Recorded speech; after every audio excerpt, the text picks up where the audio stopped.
Hello అండి. అందరూ ఎలా ఉన్నారు? బాగున్నారా? మేమైతే చాలా బాగున్నాము. ఈరోజు అత్తయ్య అయితే పీతల కర్రీ చేస్తున్నారండి.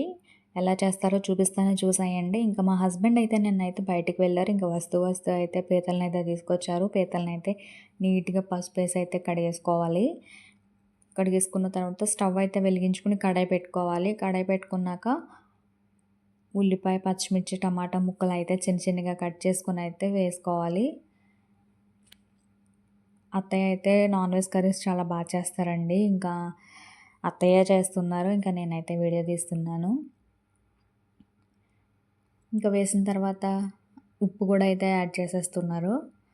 అంటే ఉప్పు వేయడం వల్ల అయితే ఆనియన్స్ బాగా మగ్గుతాయి కదా! ఇంకా అలాగే దీంతో పాటు అల్లం వెల్లుల్లి పేస్ట్ కూడా అయితే వేసేసారు. అల్లం వెల్లుల్లి పేస్ట్ వేసి ఒక 5 మినిట్స్ అయితే వేపిన తర్వాత పసుపు కూడా అయితే యాడ్ చేసేసారు. 1 టేబుల్ స్పూను. అత్తయ్య అయితే నాన్ వెజ్ కర్రీస్‌లో ఆయిల్ అయితే ఎక్కువేస్తారండి.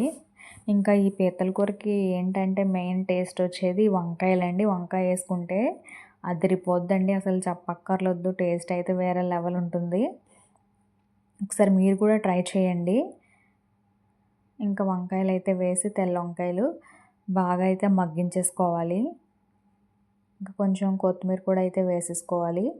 వేసుకొని మూత పెట్టి అయితే మగ్గించేసుకోవాలి. మగ్గిన తర్వాత అయితే కొంచెం కారం కూడా యాడ్ చేసుకుంటున్నామండి. అంటే నాన్ వెజ్ కర్రీస్‌లో కారం ఎక్కువ ఉంటే బాగుంటుంది కదా! స్పైసీగా ఉంటే. ఇంకా అత్తయ్య కారం అయితే యాడ్ చేసేసారు.